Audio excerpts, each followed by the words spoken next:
Hi, and welcome to Focal Point. Back to Focal Point on AFR Talk. Brian Fisher is my name, congenial, convivial, and amiable as always. Talking the last part of that last segment about this war on men that has been waged for the last 30 years, and they're finally convincing men of the message that they have been trying to drill into their heads, that men are worthless. They're bumbling fools. They're idiots. They are a noxious weed in society.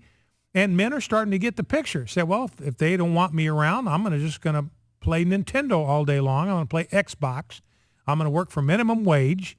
Not going to try to do anything with my life or my career or my education, because what's the point? You try, you're just going to get hammered. You're going to get drilled. You step out and try to exercise any kind of masculine strength.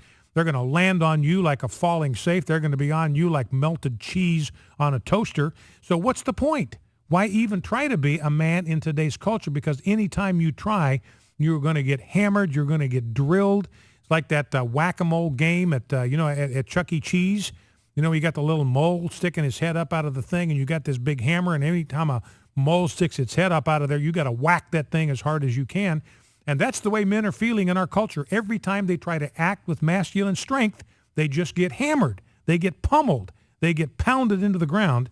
And that message is finally starting to take root. Well, let's go to the phones. Let's start with Ann in Houston, Texas. Ann, welcome to Focal Point with Brian Fisher. What's on your mind? Ann, are you with me? Okay, let's go. Keep Ann there, see if we can get her. Let's go to Michael in Austin, Texas. Can we bring Michael in? Okay, there we go. Michael, Austin, Texas. Welcome to Focal Point. What's on your mind? Okay, am I supposed to be hearing something? Okay, we're having a little bit of a problem with our... Are you there? Okay, let's try. Michael, do we have you? Yeah, I think so. Are you there? Yeah, great. All right, sorry about the glitch on our end. What's on your mind? Brian, thank you for allowing me aboard the ship of truth. All right, you are welcome. Mine is real quick. Brian, I believe in a woman's right to choose. They have the right to choose to not have a baby by having protected sex instead of unprotected sex. So they can choose all they want as long as they're not choosing, like you say, what happens to the life of another. Brian, thank you so much, and I appreciate your show. All right, thank you, Michael. Very good. You know, and what Michael is saying is exactly right. And this is one of my positions on this issue is very simple. I am pro-choice before conception. I am pro-life after conception. That's exactly what Michael was talking about. Pro-life before, or pro-choice before conception, pro-life after conception. 888-589-8840. I think we got the glitch with our call screening software worked out. Ann, sorry we lost you. If you'd, from Houston, Texas, give us a call back. I'd love to get you on. Let's go to David in Columbus, Ohio. David, welcome to Focal Point. What's on your mind? Thank you, Brian. Proverbs 31:8 says, in the NIV Bible says, speak up for those who can't speak for themselves. In the New King James Version says, speak up for those being led away to death. We have a small group that meets in Northeast Columbus to save lives at the abortion clinic. We have people sitting with signs on both sides of the street. The women have to run a gauntlet of signs designed to turn them around. And these signs work, but we don't have enough warm bodies to hold them. We can't put them all out. We save lives and educate the public on how bad abortion is for the women. If you Google MidohioAlliance.org, you'll come to our website.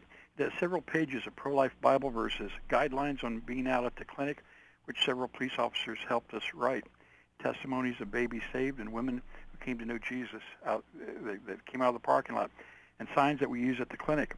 MidOhioAlliance.org. You can use this website to get a group started in your city saving babies and women from the horrors of abortion. Abortion can cause breast cancer for the mother. And, you know, we're called to speak up for the babies. And the church is so silent on the subject. More Christians need to take action. All right, Dave, listen, I appreciate that. Thank you for that. And, you know, David's exactly right about the casualty count. Every time a pregnant woman walks into a Planned Parenthood clinic, the casualty count is the same, 1 dead and 1 wounded. The baby is dead, and the woman has been psychologically harmed for the rest of her life. There are going to be implications and impact of that act that she will have to deal with. Now, by God's grace, that's the beautiful thing about God's grace, is he will enable a woman to come to a place of repentance, confession, receive forgiveness, and experience that forgiveness, full and complete, and then turn her experience into some kind of redemptive use by reaching out to other women that are considering that same decision, to turn them from that, or to minister to others who have made the same tragic decision themselves. So God has a powerful plan to restore and to redeem and to renew.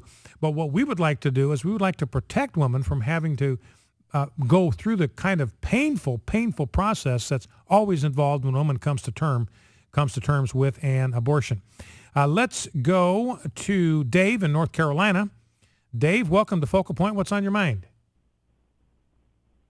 Okay, we are back with that same problem? Okay, Dave, are you with me?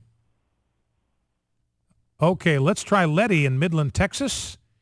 Letty in Midland, Texas. Are you with me? Oh, this is Letty. Yes, Letty, go right ahead. You're on with Brian Fisher. What's on your mind? Oh, Brian, I'm listening to you, and I was listening to that playback. She's actually speaking for a few numbered people. I'm Hispanic. I was I've been Democrat, for a long time, but then I found the truth and realized that I needed to jump from parties because we are pro-life. Most Hispanics are. And, we've been kind of dubbed with this excuse that Democrats help the poor and the Republicans help the rich, and that's not true because you gotta vote conscience-wise. It has nothing to do financially. It has to do with your morals, what we believe. Since then, I've left the Catholic religion, but that's besides the point. I've also left the Democratic Party. I'm in the Republican Party, and I am pro-life, Now, let me ask you this question, Letty. As a Hispanic, and you've obviously gone through a journey here, you've switched political affiliation, you've even switched the church of your choice as you have matured in your view of life. And so my question for you is, if you had advice for the Republican Party in reaching Hispanics like yourself, what would your counsel to them be on the issue of the sanctity of life? Would you, I read that story about what's going on in Texas and the survey from Pew that Hispanic Catholics, which you once were, are more pro-life than a lot of other religious groups. So what would your advice be to the Republican Party if they want to improve the percentage of Hispanic votes? What would your advice to them on the sanctity of life issue be? Truthfully, stick to what you really believe. If you're pro-life, stick to pro-life. And I always thought the Republican Party always stood firm. And now you're talking like the nut out there in Arizona. What's his name, McCain? Yeah, John McCain. And Mr. Lindsey, forget them. These guys are gonna run the Republican Party down the drain. It's interesting, Leda, that's interesting, and you live down in Texas, so that's a state that obviously has to deal with all the implications of illegal immigration. And what I'm hearing from you, Letty, as a Hispanic, what I'm hearing from you, I don't want to put words in your mouth, but what I'm hearing from you is you're not in favor of amnesty, and you would like to see border security in place before anything else is done. Would that be an exaggeration? No, sir, you're right on it. Everybody, I'm gonna be honest with you. My mom was born in Mexico. I wasn't. I'm a native Texan. But Mom moved to Texas when she was 3 years old because my grandfather was from native Texas. He's a native Texan. But the deal of it is that my mom is so proud to be an American. She's a citizen. Anybody that asks her, she pulls it out. She has no shame. She loves this country. And for some of these people not willing to show their paperwork and to go about it and jump the fence and think that they can jump the line, nobody likes anybody. Go to a movie theater, and you've got a long line. It's a new movie. Nobody likes people cutting in. Go to the back of the line just like everybody else. It took us a time to get here. All right, listen, I appreciate that very, very much. And, that, and what Letty's talking about is something that we've said frequently when it comes to the immigration debate. We are not taking away a pathway to citizenship from anybody. And the Republicans in the House, by the way, apparently have got their minds right on this. They are not going to support a bill that has a pathway to citizenship. So amnesty is out as far as House Republicans are concerned if they'll hold the line. And we're hearing from Letty. We've heard from other Hispanic callers in the last several days. They want border security. They do not want amnesty. They want people to use the same pathway that they used. And we're not taking a pathway to citizenship away from anybody. that pathway still exists. You can return to your native country, and you can get in line like everybody else that came into this country legally. Let's go to Martin in Richmond, Virginia. Last call of the hour. Martin, welcome to Focal Point. What's on your mind? Yes, hi, Brian. Howdy. I was just wondering, do you consider freedom having every woman in this country have to live their life according to your religious beliefs? What are you talking about? On the abortion issue. It's a religious thing. It's not... Okay, no, hold it, Martin. Let me ask you a question. Yeah. Is that a baby in a mother's womb? At which point? Well, you pick a point. At conception? Absolutely not. When does it become a baby? I would say after the first trimester.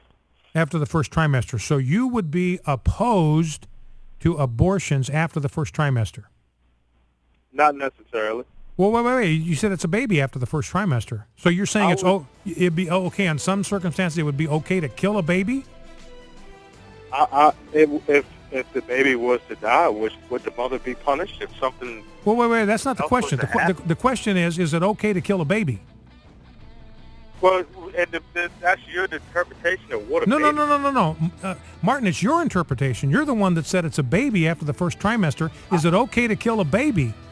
I said that I would consider it a baby, not that it is.